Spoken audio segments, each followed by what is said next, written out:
90% de la población venezolana es analfabeta. La salud en Venezuela sigue en estado crítico.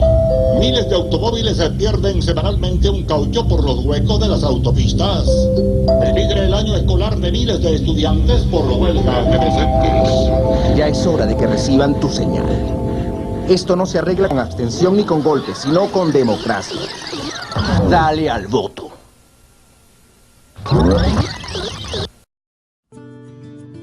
Hola, yo soy Edgar Ramírez y quiero compartir contigo una historia. Hace 6 años, una de mis mejores amigas moría de cáncer de mama antes de cumplir los 30 años. 3 años después, otra gran amiga perdía la batalla y aún no había cumplido los 30 tampoco. Estos episodios obviamente me cambiaron y cambiaron a todos los que formamos parte de su entorno. Desde ese momento comencé a ver de manera distinta a todas las mujeres que me rodeaban, a mi mamá, a mi hermana, a mis primas, a mis tías, a las chicas con las que salía, a mis amigas, a mis compañeras de trabajo, a las mujeres en general. Y comencé a reconocer en ellas la susceptibilidad que tienen de padecer una enfermedad perfectamente previsible y perfectamente tratable si se diagnostica a tiempo. Porque el cáncer de mama no es sinónimo de muerte. El cáncer de mama le pasa no solamente a una persona, le pasa a toda su familia y a su entorno. Por eso es que somos todos, y no solamente ellas, quienes debemos comprometernos con la batalla. Sobre todo nosotros los hombres, porque somos los hijos, los esposos, los padres, los nietos, los sobrinos, los primos, los amantes. Y no podemos evadir la responsabilidad que tenemos en salvar las vidas de las mujeres que amamos. Para más información, visita www.senosalud.org. La niñez es la etapa más bella e importante de la vida. Sin embargo, para algunos puede ser la más dolorosa. Miles de niños, niñas y adolescentes crecen en Venezuela en un entorno de violencia. Que fue quien motivó la reunión de todas las academias. Tomás Enrique Carrillo Batalla, miembro también de la Academia de Ciencias Económicas, el doctor Alfredo Morles Hernández, miembro de la Academia de Ciencias Políticas, el doctor José Musi Abraham, miembro de la Academia de Ciencias Políticas, y el doctor Boris Bunimov Parra, decano de la Facultad de Derecho de la Central, pero miembro electo de la Academia de Ciencias Políticas y Sociales. Alan, comenzando contigo, ¿por qué motivaron ustedes, a qué se debió la solicitud, la invitación que le hicieron ustedes a todos ellos de ser sometidos a ese diálogo en las academias? Bueno, 2 razones fundamentales. Las academias tienen un rol en el país.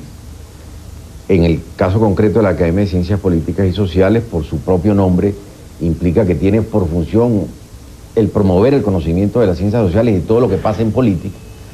Y en segundo lugar, la situación especial en que se encuentra el país, una situación de crisis política. Yo creo que esto es lo que motivó a que academias que normalmente no se habían ocupado de esto aceptaran y estuviesen convencidas de que tenían que asumir este rol.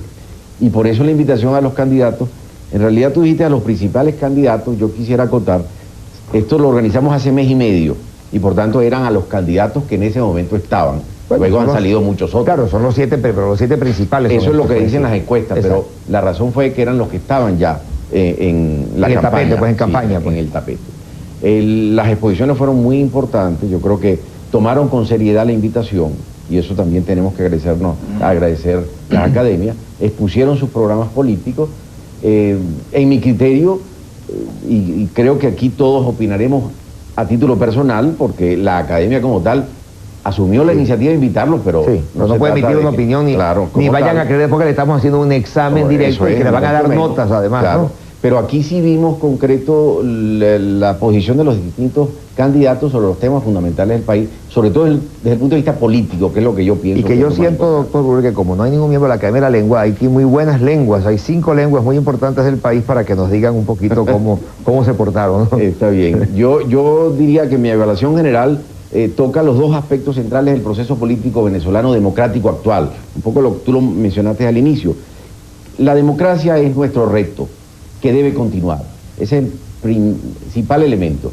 No podemos optar por ninguna otra fórmula que no sea la democrática. Frente a eso, ¿qué es necesario hacer en esta democracia para asegurar su continuidad y su renovación?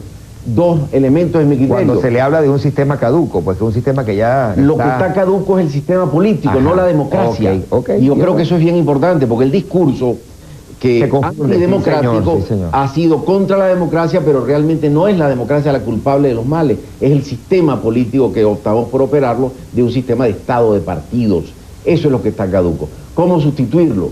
¿Cómo recomponer el sistema? ¿Cómo asegurar que la democracia sobrevive? En mi criterio, 2 elementos. Descentralizar el Estado, que es la única forma en que la democracia puede continuar, y recomponer el sistema político, que ya no lo pueden hacer 5 líderes, como hace 30 años, Betancur, León y Caldera y 4 o 5 más resolvían los problemas del país. El país se complicó, ahora hay muchos más actores. ¿Cómo convocarlo? Para eso es una asamblea constituyente, para recomponer el sistema político convocando a todos los nuevos actores. Frente a esto, ninguno de los candidatos, para mi criterio personal, me satisfizo los 2 elementos. Algunos tuvieron por la constituyente, pero contra la descentralización, totalmente descalificado en mi criterio desde el punto de vista democrático. Otros por la descentralización, pero con graves dudas de la constituyente. Quizás todavía no han entendido qué significa recomponer el sistema político en un momento de crisis. Eso podría resumir así, que unos compensaron una cosa y otros la Pero otra. ninguno satisfizo los 2 elementos de lo que yo decía, mi baremo personal. Bueno, hablando de la Asamblea Constituyente, Boris Munimov tenía 2 posiciones en un artículo que va a publicar muy pronto de la diferencia entre una Asamblea Constituyente y una Convención Constituyente. En efecto, a primera vista parecería que Asamblea Constituyente y Convención Constituyente son exactamente la misma cosa y que solo hay una diferencia semántica entre uno y otro concepto. No es así. Una Asamblea Nacional Constituyente tiene todos los poderes del Estado, puede hacer cualquier cosa, reformar la forma de Estado, pasar de república a monarquía o de monarquía a república, de Estado federal a Estado unitario, cambiar la economía de mercado por una economía colectivista. En cambio, la Convención Constituyente, y hay una serie de ejemplos de una y otra cosa, es un órgano que se instituye única y exclusivamente para dictar una constitución. Mientras prepara un proyecto de constitución, los órganos normales del Estado siguen funcionando. Una vez aprobado ese proyecto de constitución por la Convención Constituyente, y eso repito, de eso hay varios ejemplos, ese proyecto de constitución es sometido a la consideración sea de las entidades federadas, en el caso de los estados federales, ese es el caso de los Estados Unidos en relación a la muy longeva Constitución norteamericana, y es aprobada por esas entidades federales, o a referéndum popular como se hizo en Francia en 1946. Además de eso, hay la posibilidad, por supuesto, de reformar la Constitución por el poder constituido, o sea, lo que ya está funcionando. Así se hizo en Venezuela cuando se enmendó la Constitución hace unos años, se enmendó 2 veces. Ahora, por supuesto, actualmente tenemos la situación de recordar que el poder constituido durante los 2 periodos constitucionales anteriores no cumplió con esa obligación, con ese deseo popular de que haya una reforma constitucional. ¿Eso quiere decir forzosamente que el próximo Congreso no lo va a hacer? No nos consta. Yo preferiría una Asamblea Nacional Constituyente que creo que pudiera paralizar el país, de la cual pudiera salir cualquier cosa. Ahí se ha hablado de un salto al vacío. Preferiría o bien la reforma de la Constitución por el poder constituido, O la Convención. o la Convención Constituyente, que para eso solo bastaría que el Congreso enmendase la Constitución o la reformase, previendo la posibilidad de la convocatoria de una convención constituyente. Decano, ¿y estos candidatos que pasaron por ahí han entendido esas diferencias o están todavía confundidos? Mire, de eso no se habló, y esa diferencia entre Asamblea Constituyente y Convención Constituyente es un tema que hasta donde yo sepa no se ha manejado. ¿Se habló del tema, doctor Carrizo? Bueno, en realidad un solo candidato estuvo de acuerdo con la convocatoria de la constituyente, que es Hugo Chávez. Los demás no estuvieron de acuerdo. Estuvieron de acuerdo más bien en la reforma de la Constitución, que creyeron que por esa vía se podían corregir los defectos o las lagunas que tuviera la Constitución vigente. Esa es la realidad de lo que ocurrió en el Palacio de la Academia. En cuanto a las otras sugerencias que hicieron los candidatos, bueno, hubo una serie de posiciones adoptadas por los distintos candidatos que dieron lugar a preguntas de los académicos.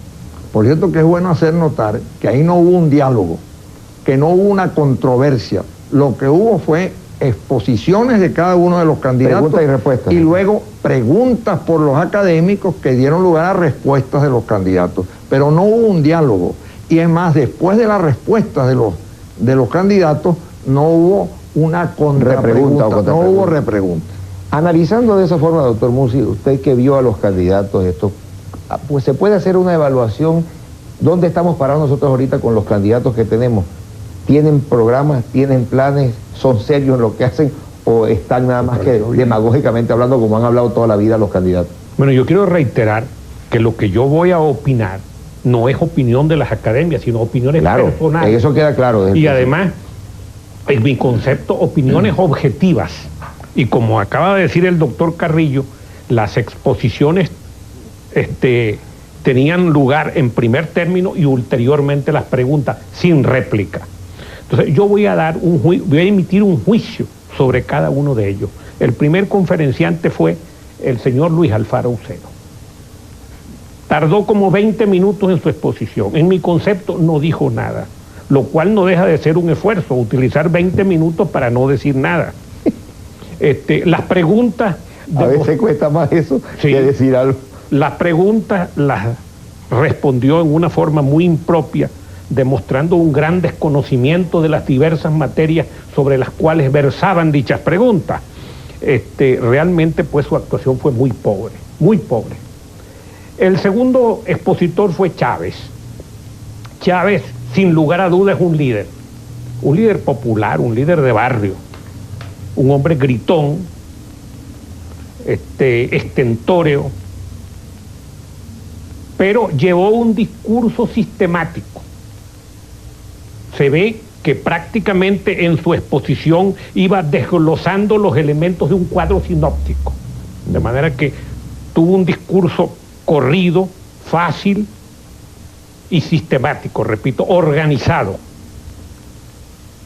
Sin embargo, Chávez lo que dijo fue más de lo mismo, todo lo que se dice, pero revestido de otra forma, lo cual demuestra su habilidad, sin lugar a dudas.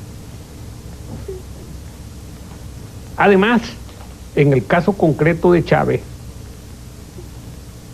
lo que preocupa más es la gente que lo rodea. Allí estaban en la exposición los 3 comunistas que todavía quedan en Venezuela, que forman parte del contingente que sigue a Chávez, y toda una serie de gentes de la ultraizquierda que lo que hacen es armar alboroto en todas partes. Chávez es un hombre no muy culto, a pesar de que su astucia lo lleva a mencionar a Ortega y Gasset, filósofo de la primera mitad de este siglo. Yo la verdad es que sí he leído a Ortega y no encuentro en ninguna parte lo que Chávez dice de Ortega. Esta vez quiso acabar con ese triángulo que ha establecido Chávez como sustento de su doctrina política cuando cita a Bolívar, a Simón Rodríguez y a Ezequiel Zamora. De manera que esta vez le añadió a Ortega y Gasset. ¿Quién sabe quién se lo dijo? Porque yo no creo que haya leído los libros de Ortega, y si los leyó no los entendió. El tercer expositor fue Fermín. Para mí el mejor expositor. Fermín es un hombre que tiene condiciones de estadista. Es un hombre culto. Es un hombre que sabe hablar y sabe improvisar. Tiene una perfecta dicción y un gran dominio del castellano. Además, es un hombre innovador que tiene realmente un nuevo proyecto político para Venezuela en las diversas áreas críticas que estamos viviendo. Sin embargo, el señor Fermín, hombre muy cordial, por otra parte en su trato, pareciera que tiene dificultades para relacionarse con los demás. Eso explica por qué no pudo obtener apoyo político. Claudio Fermín lamentablemente es un hombre sin oxígeno desde el punto de vista político. Pero fue brillante en su exposición.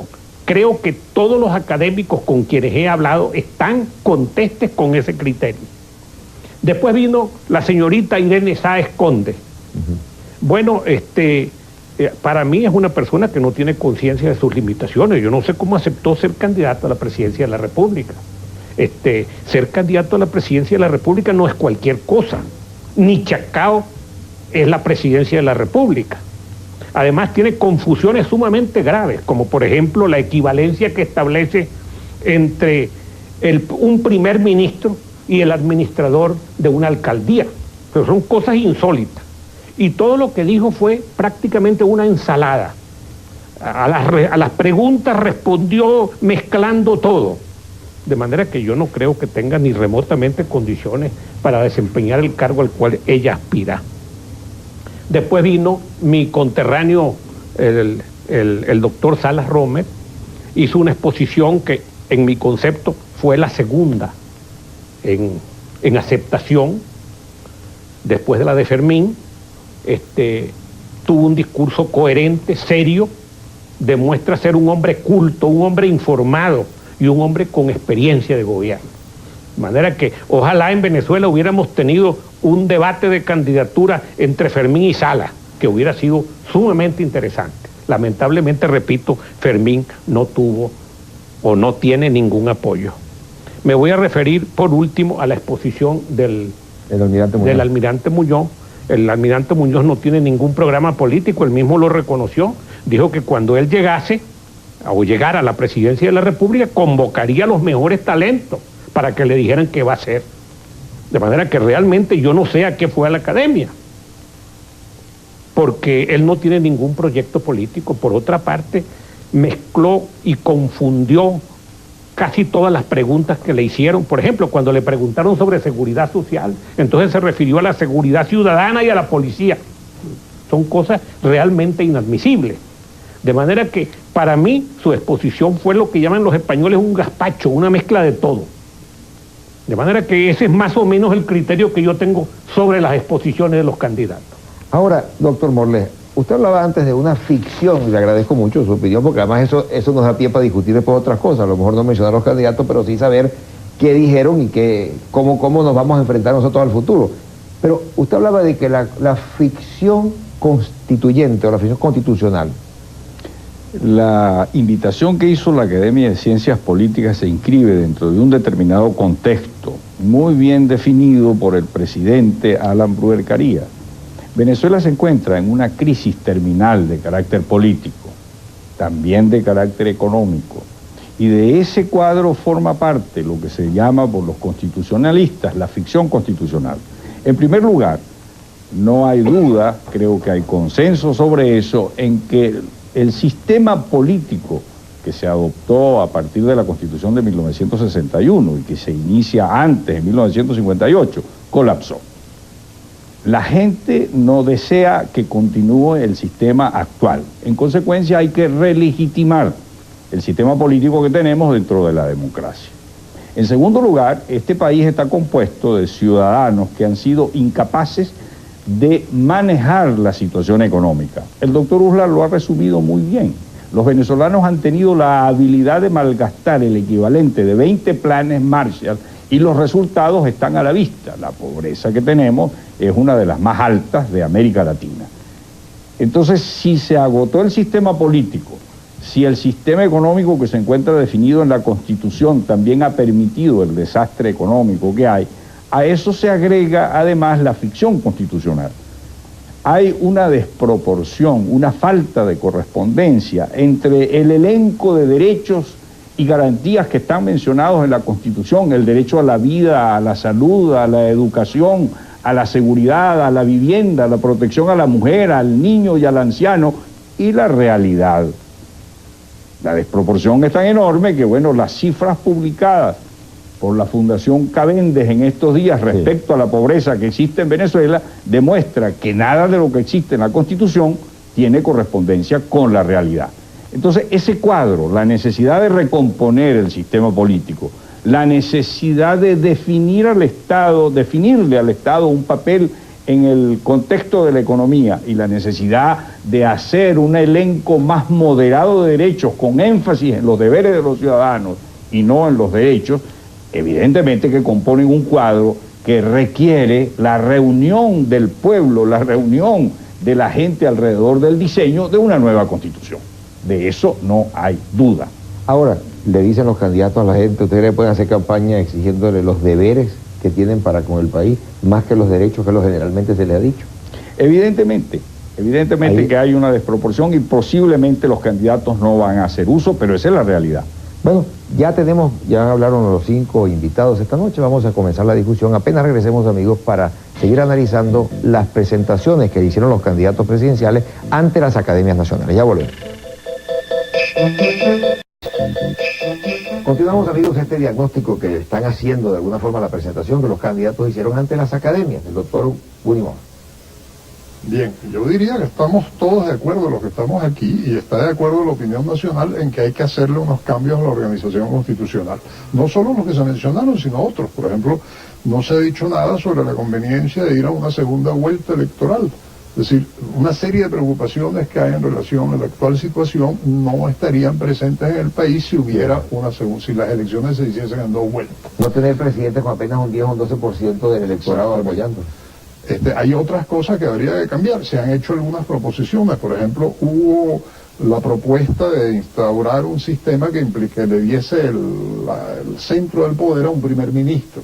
Mire, eso es pasar a un régimen parlamentario que es contrario a todas nuestras tradiciones, por una parte, y por otra parte equivale a constituir en el centro del poder en el Parlamento. Es decir, hay confianza en Venezuela en el Congreso, pero decir que debe ser el Congreso el órgano fundamental de la conducción del país, yo pienso que no.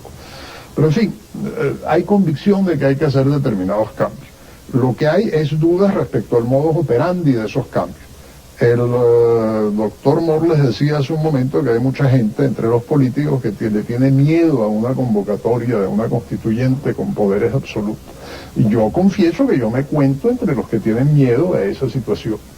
Yo pienso que hay riesgos que, si son indispensables, hay que correrlos, pero si no es indispensable correrlos, es preferible no hacerlo. Es decir, la idea que se ha manejado hasta ahora, me refiero, por ejemplo, a un artículo reciente de Ricardo Convellas, presidente de la COPRE, que ha manejado ese tema del poder constituyente con mucha frecuencia. Decía, el poder constituyente tiene poder para hacer cualquier cosa. Esa es la asamblea constituyente que resulta deseable. Yo pienso que no. Obviamente no. Pero eso es lo que se dice, eso es lo que entiende, no solo el teniente coronel Chávez. Si me permite, Sí, cómo no, claro, Convella, si uno va más adelante, él hizo la definición general histórica, pero si va más adelante señala que si es convocada democráticamente, tiene un mandato, y ese mandato tiene que cumplirlo, y no es que sustituya todos los poderes. Pero no tenemos... Pero claro, esa es la labor nuestra, aclarar eso, y quitar la bandera a los que plantean la constituyente como la solución de todos los males del país, asumiendo los poderes totales, cosa que no es lo que está planteado. Entonces yo creo que esa es la labor. Bueno, eso es bueno decirlo y repetirlo y aclarar eso, pero recuerdo que el artículo de Convellas decía claramente que la constituyente tiene todos los poderes. Ahora, en la situación actual me pregunto si es conveniente paralizar el país durante varios meses alrededor de una discusión, de una constitución, el darle todos esos poderes a un órgano que puede resultar una reunión de demagogos. Me pregunto también si la proliferación de constituciones es lo que resuelve los problemas de un país. Si fuese así, Venezuela sería, no sé si el mejor país del mundo, pero uno de los mejores países del mundo, porque tenemos quizás una posición muy alta en ese campeonato por el número de constituciones. Esas 26 constituciones no son 26, en realidad son 4 constituciones, son 4 grandes constituciones, los demás son reformas. Bueno, yo creo que aquí se ha hablado bastante sobre el sistema político, sobre la Asamblea Constituyente, sobre las acepciones de Asamblea Constituyente y Convención Constituyente, sobre todo eso. Yo creo que hay que hablar un poco sobre el sistema económico. Creo que la Constitución vigente del 61 tiene cosas muy positivas desde el punto de vista del sistema económico. Y la Constitución vigente del 71 es una Constitución flexible. Por esa Constitución usted puede tener un sistema liberal, un sistema socialista o un sistema conservador sin necesidad de reformar la Constitución, porque es flexible la Constitución lo permite así. Yo creo que esas características deben conservarse en cualquier reforma que se le haga a la Constitución. Creo, por otra parte, que tenemos que mirar un poco hacia la formación de equipos administrativos. Es verdad, hemos discutido mucho aquí la cosa política. Pero lo económico ahorita es básico. Es básico, ¿no? Y viene siendo así. Sí, señor. El talón de Aquiles de todos los periodos constitucionales, con excepción del periodo de Betancourt, de ahí para adelante, el talón de Aquiles ha sido la administración. Hemos tenido una deficiente administración. Yo recuerdo que cuando el doctor Lucinchi asumió la presidencia, convocó una serie de personas, un pequeño grupo de personas, a conversar, de economistas, a conversar con el gabinete económico. Entre ellos me invitó a mí. Y me acuerdo que cuando yo le planteé la necesidad de reducir el personal que ganaba sin trabajar, es decir, la remuneración al ocio, él dijo que yo tenía razón y que lo que había ocurrido era que en cada nuevo periodo se agregaba más gente sin quitar a los anteriores, y que eso había creado una cantidad de gente excesiva. Él citó un ejemplo que es catastrófico, verdaderamente. Él dijo, hay 80 vehículos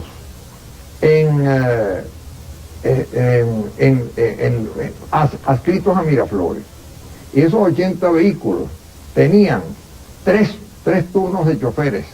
Bueno, los 80 vehículos no se necesitaban, y no se necesitaba ningún turno de choferes.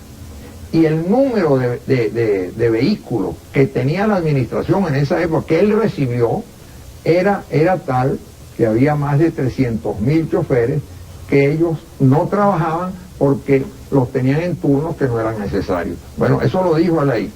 Entonces yo dije que por qué no utilizaban esos 300.000 choferes en hacer un programa agrícola, que el manejo de un vehículo es más o menos lo mismo que un tractor agrícola. Bueno, y que por qué no hacían eso, por qué no llevaban eso a la práctica. Bueno, él le pareció muy bien, les dijo a los del gabinete económico y no se hizo nada. Es más, con respecto a la deuda externa, también se planteó ahí, en esa reunión con Lucinchi, el asunto de la deuda externa. Él me dijo, ¿qué opinas tú sobre el particular? Yo le dije que la paguemos ya.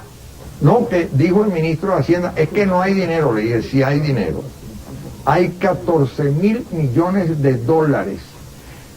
Se debía en ese momento 28.000 millones, o 26.000 millones de dólares, era la deuda externa. Yo le propuse al doctor Lucinchi y a su grupo económico, le propuse utilizar las reservas internacionales, que eran 14.000 millones de dólares, y pagar la deuda, pagar con 14.000 los 26.000 que debía, que en ese momento la banca internacional los habría aceptado. No se hizo nada, pero ahora estos candidatos, entonces, Carrillo, que usted, algunos tenían programa económico. No, es que traigo esto, que es lo que digo. Lo que hemos tenido en todo este proceso, y no se diga el segundo gobierno del señor Pérez, que fue catastrófico también. Y el segundo de Caldera ahorita. También este gobierno que ha podido llevar a la práctica un reajuste económico indispensable. Bueno, la verdad es que no. Al mismo doctor Caldera yo le propuse lo siguiente para reducir el personal de la administración. Es que no hay recursos. Le dije, sí hay recursos. Usted puede seguirle pagando el sueldo, pero imputarle el pago del sueldo a las prestaciones sociales. Pero fíjese, pero de estos candidatos ahorita, ¿a algunos se les presentó con un programa económico de esa? Un programa económico, hubo ideas económicas que presentaron ellos, un programa económico sistemático, no hubo, un programa económico sistemático no hubo. Y yo creo que esta es una de las cosas fundamentales que tenemos nosotros. La frase del doctor Ulartiete, en que dice que hemos votado 20 planes en marcha. Y eso está en contra de la prescripción de Ulartiete de sembrar el petróleo, que no se ha hecho. Nosotros hemos dilapidado los recursos nacionales, y si no, Y no, y si no, que no diga, el doctor Musi que está pensando ahí, porque esa lengua no la podemos dejar así callada tanto tiempo. No, es que nosotros hemos dilapidado, es decir, la malversación de fondos ha sido una constante, y la corrupción. Entonces nosotros tenemos que enfrentar la situación desde ese punto de vista. ¿Y hay deseo de enfrentarla, siente usted, doctor Musi? Mire, hay una gran preocupación en muchos sectores con un cierto nivel cultural por el desfase que hay entre los graves problemas del país y la gente que propone resolverlos. Esta no es la gente. Nosotros acabamos de tener aquí al lado, en Colombia, la toma de posesión de Andrés Pastrana, un hombre que tiene madera de estadista. Bueno, un discurso coherente. La competencia era de tres grandes estadistas, de los tres. Mientras que nosotros no hemos renovado los cuadros políticos, al punto de que cuando Caldera desempeñó su primer gobierno, tuvo su primer gobierno, el presidente de Colombia era Misael Pastrana Borrero.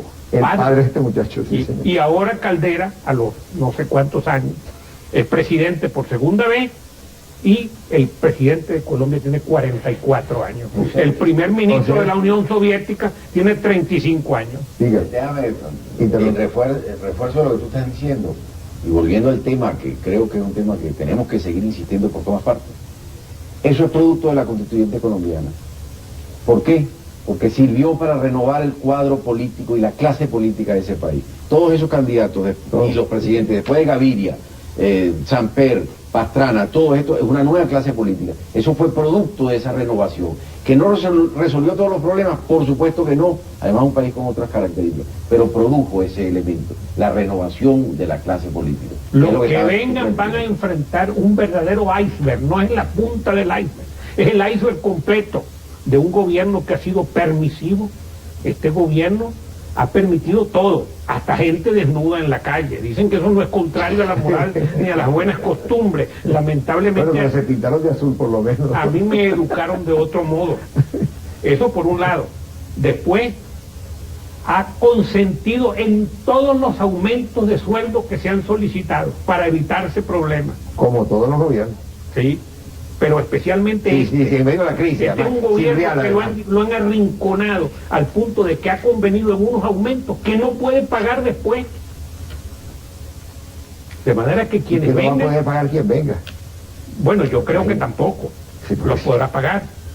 Con la situación petrolera actual, es muy difícil que alguien pueda hacerle frente a todos esos compromisos. De manera que lo grave, lo que causa angustia y preocupación es precisamente esa falta de nivelación entre el tamaño de los problemas y el tamaño de quienes pretenden resolver esos problemas, sin un programa coherente, sin un programa sistemático, sin algo bien estudiado, sin un equipo de gobierno, porque ¿qué equipo puede tener el señor Chávez? Los que fueron ahí, por lo menos a la academia, esos no son equipos de nada, como no sea de deporte. ¿Y los otros? ¿Ah? ¿Y los otros qué equipos llevan? Y los otros también, ese es el problema. ¿Cuál es la situación, por ejemplo, de Irene Sáez, con el apoyo de COPEI, que es un partido en estado de desintegración, que lo que busca es conseguir unos votos para llevar a unos cuantos al Congreso de la República a través de las simpatías que pueda inspirar Irene Sáez? ¿Cuáles son las condiciones que tiene Irene Sáez para ser candidata a la presidencia de la República? Las mismas que puede tener el Gato Galarraga, que fue también campeón en otro aspecto. Tuvimos también por ahí un campeón mundial de boxeo peso pluma, que podría ser también candidato por ese motivo.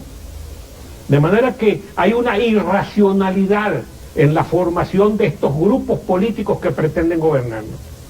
Y además con un consejo electoral que eligieron ellos mismos, que está ahí pasando por el caos peor que ha pasado ese consejo, y con un ejemplo que usted hablaba de Colombia, en 2 horas nos dieron los resultados electorales. En 2 horas nos dio Colombia los resultados electorales. Perdóname que te interrumpa, pero yo creo que aquí estamos en una situación de crisis y los venezolanos, nosotros, tenemos una responsabilidad fundamental, que es no destruir. Lo más fácil es destruir.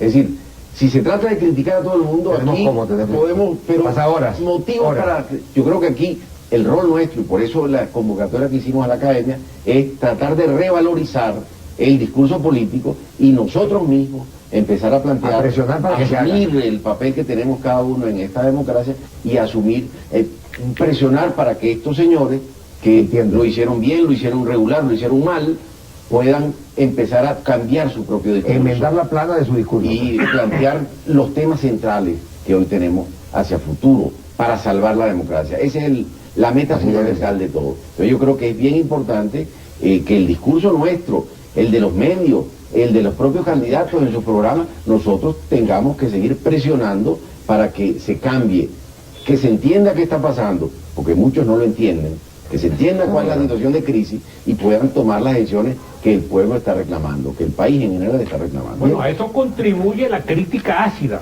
Así es. A que se den cuenta que lo que están proponiendo, planteando, no es racional y que tienen que cambiar el rumbo en sus exposiciones, en sus programas de gobierno. Que tienen tiempo además. Claro. Tienen tiempo de hacerlo, que eso es importante, que estamos a tiempo de hacerlo y de enmendar la plana. Regresamos, amigos, para continuar con esta discusión de los candidatos, sus programas y las acciones presidenciales ante las academias nacionales. Ya volvemos.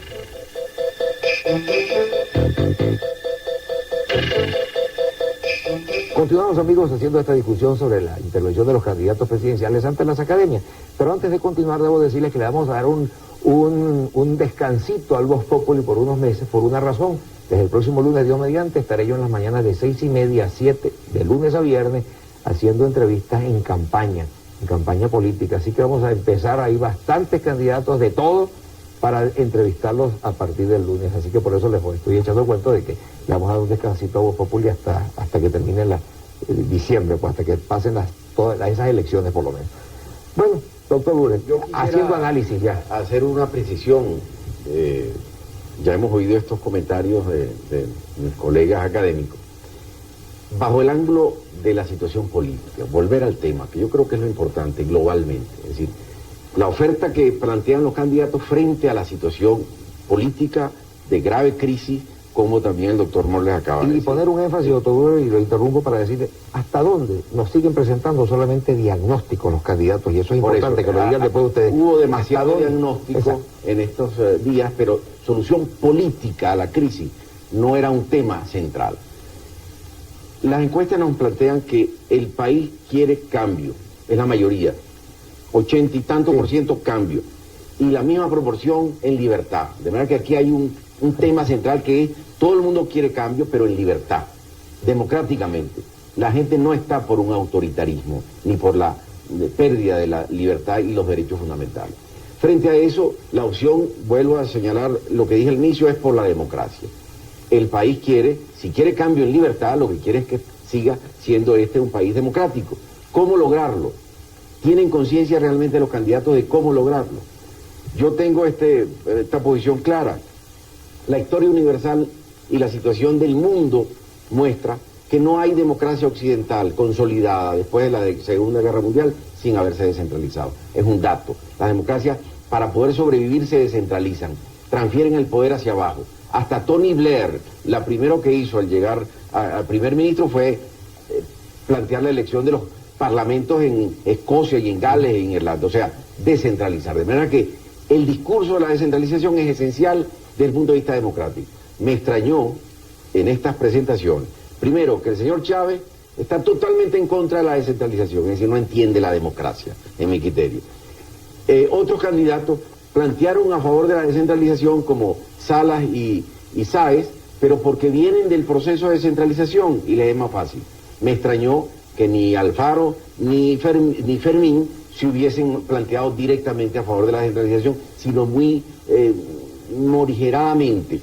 Eso ya es un elemento que me permite señalar que todavía no hay conciencia real de qué es necesario hacer políticamente en el Estado para que esto siga siendo democrático. ¿Será que el doctor Caldera las ha vendido muy bien en estos 5 años a todo el hecho de que no se descentralicen? Este gobierno detuvo el proceso. Por eso, a lo mejor le vendió muy bien eso. Pero el proceso es irreversible. El otro punto que quería mencionar es el de la constituyente. El doctor Bunimov ha hecho una predicción muy buena. Parecería que es académico de la lengua. y me parece bien esa precisión de convención constituyente de asamblea constituyente. Vamos a llamarla simplemente constituyente para no entrar en eso. Constituyente democrática o no democrática. Una asamblea constituyente, en los términos que él decía, que se apodera de todos los poderes, es normalmente después de una ruptura del sistema constitucional. Una democracia no llega nunca a hacer eso. Esa ruptura. Lo que se necesita es, por tanto, lo otro que él planteaba. Lo que está planteado es una convención constituyente, llamémosla así, convención, es decir, una constituyente en libertad, en democracia, que sea la democracia que la asuma. No tengamos que esperar, como ha pasado tantas veces en la historia, que haya ruptura para que después haya constituyentes. Todas las constituyentes nuestras históricamente han sido producto de una ruptura político-constitucional, de una guerra o de una revolución. Señores, a fin de este siglo, con el desarrollo democrático que hemos tenido, no esperemos que haya ruptura para poder convocar al pueblo. No le tengamos miedo a convocar al pueblo. Es decir, no le tengamos miedo a la democracia. Con tinta y no con sangre, lo que están diciendo. En ese segundo aspecto, noté que los candidatos no entienden lo que es convocar al pueblo. Todavía siguen temerosos porque el poder se pierde. Sí. Pero no es que se pierda la democracia, se pierde el control férreo que los partidos han tenido. Eso se pierde en una constituyente porque el control pasa a otros actores políticos y de eso se trata la democracia, abrirla. La única forma de mantenerla es abrirla. Sobre eso, solo Chávez habló de la constituyente, pero no de la constituyente democrática, convocada democráticamente, de acuerdo a la Constitución, previa a una reforma, un referéndum que debería ir ahora en diciembre, que obtenga la voluntad popular, regulemos con el mandato popular la constituyente y la convoquemos. Esa no, él plantea que como él va a tener una mayoría, él va a hacer lo que le da la gana. Dios nos libre de las dictaduras de las mayorías, que son las peores, porque el fascismo y el nacionalsocialismo fueron dictaduras de mayoría. Entonces, esa constituyente no es la que el país quiere, que yo creo que necesita una constituyente. Por otra parte, la constituyente no es invento de Chávez. Se planteó en el 92, la planteamos en el 92, se discutió en el 92, la asumió el Consejo Constitutivo. La planteó Pérez, la planteó Caldera, la han planteado todos. La planteamos antes, el Grupo de Estudios Constitucionales la planteó y se discutió ampliamente en el 92. Y está planteada como una salida democrática. Sobre esto, sin embargo, Chávez no entiende la constituyente democrática y los otros candidatos, dos, al final, el caso de Sala, dijo, bueno, no quiero hablar de eso desde el punto de vista electoral, sino desde el punto de vista personal. No, es que hay que hablarlo electoralmente como una solución para la recomposición del sistema político. Y otros candidatos simplemente la rechazaron de plano, es decir, le tienen temor a convocar al pueblo. Y yo creo que eso es lo peor que nos puede ocurrir ahorita. La democracia es para convocar al pueblo, no para tenerle miedo. Doctor Musso. Bueno, yo creo que hay... Usted que parece representante de la Academia de la Lengua, porque fue el que tuvo la lengua más suelta, muy buena. Bueno, no, yo lo que creo es que hay en el discurso de todos los candidatos, ¿verdad?, un elemento común, que es la demagogia. En este país nadie quiere hablar de obligaciones de la gente, nadie, ni de responsabilidades de la gente. Realmente se habla de oferta electoral, efectivamente, los candidatos lo que hacen es ofrecer, pero no pedir ni exigir. Por ejemplo, aquí no se habla de cómo van a resolver los candidatos, o qué tienen proyectado para resolver el problema de la burocracia. Venezuela tiene 1.350.000 empleados públicos sin tomar en cuenta los de los municipios, los de los estados, los de los entes financieros, los de las empresas del Estado, los entes descentralizados. Acusación ¿Cómo se va a resolver ese problema? Más burocracia. ¿Cómo lo van a resolver? Entonces inventan una cosa, reducir el tamaño del Estado, así lo llaman. Por supuesto, la gente no entiende que reducir el tamaño del Estado es que le quiten el cargo que no ejerce y por el cual cobra. De manera que hay mucha demagogia, hay mucha oferta, no hay demanda, no hay exigencia. Pero ese individuo es compañerito de partido y por eso no lo han sacado. Sí. Bueno, claro, por supuesto. Tampoco plantean, por ejemplo, el problema de las jubilaciones, todos los evaden, que en Venezuela hay más de 1.000 reglamentos de jubilaciones, que hay jubilados hasta con 5 años de servicio, que la inmensa mayoría de los jubilados no llenan ni los requisitos de edad biológica, ni tampoco el número de años indispensable para obtener la jubilación como una retribución del servicio bien cumplido. De manera que hay temas básicos de los cuales no quieren saber nada ni quieren decir nada, simplemente porque eso no es simpático. Y ese es un rasgo común de todos. De manera que ese es un rasgo común de todos los candidatos. Nadie habla de nada, de todo es gratis.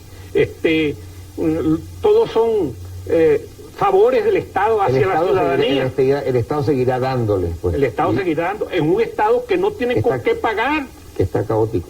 De manera que son ofertas insinceras también. Doctor Molle. Los políticos actuales de Venezuela, la dirigencia política, tiene un gran temor por ciertos temas, como es el tema de la constituyente o de la reunión del poder constituyente. El doctor Bruder Carías ha sido muy explícito y lo ha planteado de manera enfática durante muchos años sobre la necesidad de relegitimar al sistema. Sin embargo, los más temerosos en convocar al pueblo para esa relegitimación son los actores del actual sistema político que dieron lugar a la creación de la constituyente de 1961, que comenzó en el 59 y que en realidad se concretó en la constitución de 1961. Porque se ha producido una paradoja. La paradoja es que hoy hay más universidades que en 1958, pero la gente es más maleducada que en 1958. El venezolano actual se caracteriza por la mala educación. Esa paradoja es la que le produce temor, porque los políticos sí saben que este es un pueblo más ignorante del que había en 1958 y no se atreven a dar eso que ellos llaman un salto en el vacío. Si este fuera el pueblo culto que ellos pregonan, no deberían tener miedo. Pero tienen miedo porque ellos saben que el resultado del ejercicio de la política y de la democracia durante los 40 años que nos ha precedido ha sido un ejercicio perverso y ha producido esta situación que tenemos. Un país quebrado, es decir, un país que fue mal administrado, un país mal manejado políticamente y un país que sigue viviendo de mitos y de ficciones. De manera que por eso se ve en las respuestas que dieron los candidatos y en las exposiciones que dieron los candidatos en la academia, que ninguno es capaz de atreverse a convocar la constituyente, salvo el señor Chávez, que tal cual como lo dijo el presidente, lo hace fuera del contexto constitucional prácticamente. Claro, no es difícil dar un golpe de Estado y ejercer el poder constituyente sin ninguna limitación después de un golpe de Estado, pero eso no es lo que los venezolanos deseamos. Lo que los venezolanos deseamos es que dentro de ese contexto democrático, como lo dijo el doctor Bruder, seamos capaces de reformar las instituciones que tenemos. Esas instituciones solamente se pueden reformar con una reforma de la Constitución. Aquí se requiere reformar el Poder Ejecutivo, para que el Poder Ejecutivo, cuando el Legislativo le dé un voto de censura a un ministro, no proceda el presidente al día siguiente a nombrar a ese ministro en otro cargo, lo cual constituye una falta de respeto para el Poder Legislativo. Eso hay que modificarlo, evidentemente. Hay que modificar también el reparto de competencias entre los distintos órganos de la administración pública. Eso no se puede hacer sino de manera constitucional. También hay que reformar al Poder Legislativo, las facultades de control que tiene el Congreso. No puede ser que en Venezuela se haya convertido prácticamente en una costumbre, un escándalo por parte del Congreso con las investigaciones que se hacen sobre cualquier materia. El Congreso es un órgano de escándalo. El Poder Judicial, bueno, es que es necesario acaso hacer algún comentario respecto al Poder Judicial que tenemos. De manera que todo eso hay que recomponerlo. Poder Legislativo, Poder Judicial y Poder Ejecutivo tienen que formar el objeto de un nuevo texto constitucional junto con el cúmulo de deberes que hay que atribuir al ciudadano, no más derechos, sino deberes para que el país pueda ser reconstruido. Es decir, estamos pidiendo que dejen la demagogia, todavía hay tiempo de dejarla y de decir las verdades, y dejar el diagnóstico y empezar ya las soluciones. Vamos a seguirlas planteando en esta reunión con los académicos. Ya volvemos. Continuamos, amigos. Sus programas y las actividades. En esta parte final del programa, amigos, vamos ya a dar algunas recomendaciones a esos candidatos, a todos los candidatos, después de lo que ellos han hablado aquí, los miembros de las academias. Les recuerdo que a partir del lunes, Dios mediante, le daremos vacaciones a Voz Populi para empezar de 6:30 a 7 de la mañana por Univisión en campaña, con entrevistas por la mañana, así que estaré allí a la orden de todos ustedes. Doctor Musi, ¿usted quería decirles algo final? Bueno, sí, yo quería decir que esta reunión es una convocatoria a la reflexión por parte de los candidatos presidenciales. Nosotros escuchamos pacientemente sus exposiciones y escuchamos sus respuestas a unas preguntas sin réplica, de manera que eso de que no tuviese réplica no significa que nosotros estuviésemos de acuerdo con todo lo que dijeron. Nosotros no nos tragamos todo lo que nos dan. De manera que los candidatos deben saber que hay gente pensante que los juzga, que los critica o que los alaba. Y esto debe constituir un motivo para que reflexionen sobre su discurso y para que no digan cosas que no son creíbles. De manera que esa es, en mi concepto, la conclusión de este programa, la invitación a que piensen sobre lo que vienen diciendo y haciendo, y que no piensen que todo el mundo pasivamente se traga todo lo que ellos dicen. Doctor Morles. Estamos al final de un proceso histórico y, por supuesto, hay muchos factores de perturbación.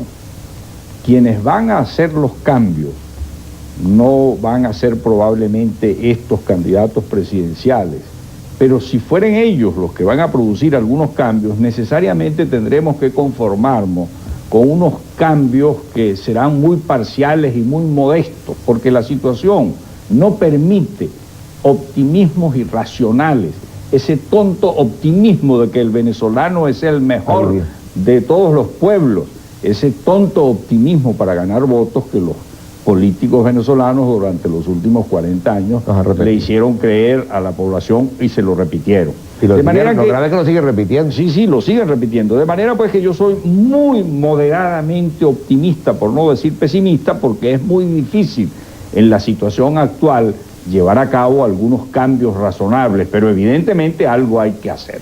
Recomponer política y económicamente al país es una necesidad. Doctor Unimón. Bien, yo pienso que esta reunión en la academia y conversaciones como estas que estamos sosteniendo aquí son importantes, sí contribuyen a que en Venezuela se abandonen determinados mitos que han falseado la visión que se tiene del país. Uno de ellos es decir que Venezuela es un país rico. Si nosotros llegásemos a la conclusión de que eso no es verdad, tendríamos un acercamiento mucho más razonable a los problemas del país. País rico es Suiza, que tiene $33.000 o algo así de renta per cápita anual, y un país pobre es Mozambique, que tiene $70. Venezuela, desgraciadamente, está mucho más cerca de Mozambique que de Suiza. Ese mito de que Venezuela es un país rico que no funciona porque lo manejan mal, eso es una cosa que hay que revisar y sacar consecuencias de eso. Si a esta consideración de la situación del país se introduce alguna dosis de pesimismo razonable, estaríamos haciendo algo útil. Doctor Carrillo. Hay una cosa interesante entre los planteamientos que hubo por parte de los candidatos y que yo creo que es interesante. Uno es, no creo que ningún partido solo puede resolver los problemas del país. Y ahí dijo Alfaro que había que hacer un acuerdo nacional, de modo que esa es una cosa interesante. Hay que tomarle la palabra a Alfaro sobre el particular, puesto que aquí, para que se puedan resolver los problemas, no solamente acuerdo de los políticos, de todos los partidos, de todos los sectores políticos, los sectores económicos, sindicales, académicos, universitarios, que entiendan que el país está quebrado y que hay una crisis. Que todo el mundo tiene que haber un acuerdo general, y eso es importante. Chávez también dijo otra cosa importante, que se requería un nuevo pacto social. Yo creo que también hay que hablar sobre el particular y esclarecer eso, qué se entiende por el pacto social. Irene Sáez dijo también que de inmediato había que llegar a un acuerdo. Entonces, yo creo que hay por ahí algunas avenidas que hay que tomarle la palabra a estos señores y precisamente eso es lo que quieren las academias, que le busquemos salida a esto, no es solamente criticar, sino no más diagnóstico, pues, decir, soluciones. Soluciones. Doctor Bruce, esta reflexión de esta noche sobre la reflexión que los candidatos nos hicieron en la academia sobre sus proyectos políticos, creo que demuestra resultados positivos. Ese tema del acuerdo es fundamental. Sin embargo, mi observación es que ya para el tema político grande, ya un acuerdo como hace 30 años entre Caldera, Jovito, Villalba y 4 o 5 señores más, el de la Cámara, CTV y tal, todo estaba resuelto. 30 años atrás ellos eran casi los únicos demócratas, el país no era demócrata. Hoy el país se democratizó se complicó para bien porque se democratizó, los actores políticos para el acuerdo es mucho más complejo hasta identificarlo. Y en muchos casos, por tanto, para la gran reforma hay que buscarlo. ¿Y cómo se busca? Convocándolo. Esa es la idea de una constituyente, convocar al pueblo, a todos los nuevos actores para un nuevo proyecto, pero convocarlos en democracia. Y esta es una de las conclusiones finales que es importante. La bandera de la constituyente no es ni puede ser de un candidato, y mucho menos si esa bandera se plantea como una salida antidemocrática contra la Constitución. La bandera de la constituyente es de la democracia, es de todo. Y yo creo que la reflexión es a los candidatos que nos expusieron su programa, reflexionen sobre lo que significa la necesidad del cambio y cómo hacerlo. Y al propio Chávez reflexione la forma antidemocrática que la está planteando y convoque a una constituyente con todo, pero con la Constitución. Para eso hay que empezar, por ejemplo, con el referéndum en diciembre, con la tercera tarjeta, que hoy ya la plantea el secretario del partido de Movimiento del Socialismo, que quizás es fruto de esta reflexión. Ya no es, yo la convoco cuando llegue, como me da la gana, sino vamos a hacer un referéndum y vamos a convocar al pueblo ya. Bueno, muy bien. Muchísimas gracias a ustedes todos por su participación. A ustedes, amigos, la invitación ahora es no para que se trasnochen, sino para que madruguen conmigo a partir del lunes de 6:30 a 7 en campaña. Muchas gracias a ustedes y será hasta el lunes en la mañana. Estamos en un puesto de zaperoquero y en las dos secciones yo ya las llevaba emparejaditas. ¿Qué fue lo último que vimos? Sus apuntes deben estar. Estábamos en grupo de presión. ¿Hasta dónde llegamos con ustedes? La tipología de los grupos de presión. ¿Ah? La tipología de los grupos de presión. Yo dejé el cuaderno. ¿Qué se llama? Psicología de los grupos de presión. Tipología. Ah. De, obviamente, utilizar un medio no convencional, ilícito y legal, como es justamente evitar el derecho al libre tránsito de alguien, o generar violencia abierta, rompiendo propiedades públicas, prendiendo fuego. ¿Ah? Bueno, como vimos la semana pasada, romper bienes públicos, paralizar el tránsito, es decir, medios de violencia, que es una manera de presionar al centro de decisión política, creando una suerte de desorden social, de caos, de problema para que las autoridades intervengan. Entonces, suelen ser los grupos de presión, bueno, estos llamados grupos anómicos que vimos en la tipología, bueno, justamente entran en esta categoría. Muchas veces también los estudiantes, tradicionalmente, por eso en el actual movimiento estudiantil se está diferenciando de eso, y lo estamos viendo, como ayer, un recurso muy sofisticado como es por una vía pacífica y legal presentar un documento ante el Tribunal Supremo de Justicia, cuando tradicionalmente lo que hacía el movimiento estudiantil, aquí en Venezuela vivimos años en la universidad, el famoso fenómeno de los encapuchados, que era salir de las Tres Gracias y enfrentar a la policía y empezaban, bueno, lo primero el procedimiento era siempre el mismo, se repetía una y otra vez, paraban cualquier camioneta cargada de cualquier producto, hacían que el conductor se bajara, por supuesto iban encapuchados, lo bajaban, le prendían fuego a la camioneta, bueno, ahí mismo aparecía la metropolitana, acordonaba la zona y entonces empezaba la batalla campal entre encapuchados y policías. Bueno, ahí tenemos un procedimiento de violencia que lo utilizaban casi siempre, bueno, los sectores estudiantiles.